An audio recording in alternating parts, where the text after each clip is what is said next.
Auzubillahiminash-shaitanir-rajim. Bismillahir-rahmanir-rahim. Dear students, Assalamu alaikum. Today we will discuss major crops. A large variety of crops are grown to meet the requirements of the growing population. चूँकि बहुत सारे crops जो है फसल जो है हम उगाते हैं जो दिन ब दिन पॉपुलेशन बढ़ रही है उसके हिसाब से जो हमारा क्रॉप है फसल है वो भी बढ़ना चाहिए। तो जो क्रॉप्स है वो रॉ मटेरियल भी प्रोवाइड करते हैं। जो एग्रो इंडस्ट्रीज़ होती है उनको जो रॉ मटेरियल मिलता है वो क्रॉप्स की ही बदौलत मिलता है। जैसे हम शुगर की बात करें तो शुगर केन जो है वो एक फसल है जो रॉ मटेरियल की तौर पर एग्रो इंडस्ट्रीज़ में इस्तेमाल होता है और उसके बाद शुगर हमारे सामने आ जाता है। जो मेजर फूड क्रॉप्स है पूरे दुनिया में जिनका ज़्यादा इस्तेमाल हो जाता है उनमें वीट है, राइस है, मेज़ है एंड मैलेट्स। उसके अलावा जूट एंड कॉटन जो फाइबर के तौर पर हम इस्तेमाल करते हैं। उसके बाद है बेवरेज क्रॉप्स जो हम पीने के लिए इस्तेमाल करते हैं, उसमें चाय और कॉफ़ी आ जाती है। अब हम ये जो मेजर क्रॉप्स है एक एक करके हम इनको डिस्कस करेंगे। Now we will discuss rice.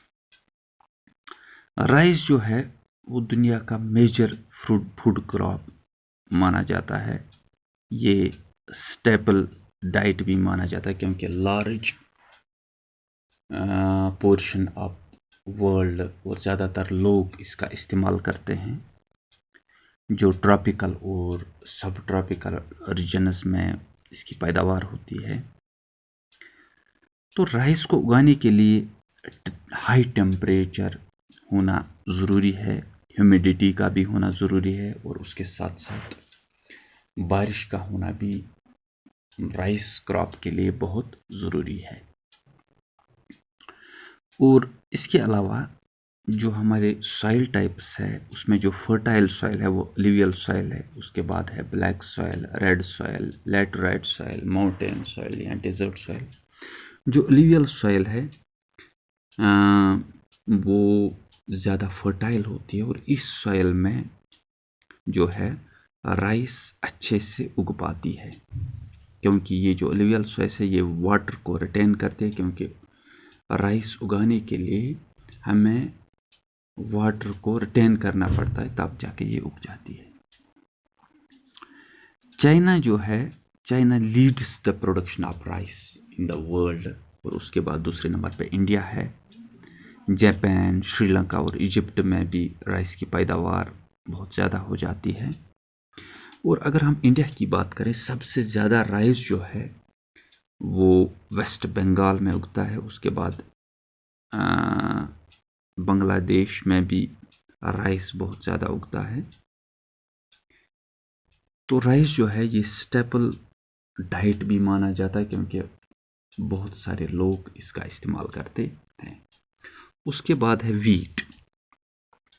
Wheat जो है उसको मॉडरेट टेम्परेचर की ज़रूरत होती है और मॉडरेट रेनफॉल की भी ज़रूरत होती है। तो इसमें ब्राइट सनशाइन होनी चाहिए हार्वेस्टिंग सीज़न में जब हम फसल काटते हैं। तो उसके लिए वेल ड्रेनेड और लूमी सॉइल होनी चाहिए वीट गंदम के लिए।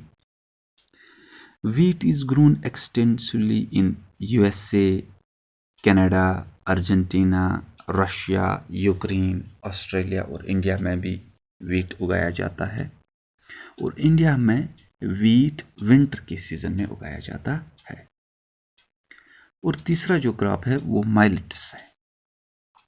दे are also known as coarse grains and can be grown on less fertile and sandy soil. जो ज़मीन कम जरखेज़ हो या सॉइल सैंडी हो, रेतीली ज़मीन हो, उसमें माइलेट्स हम उगा सकते हैं।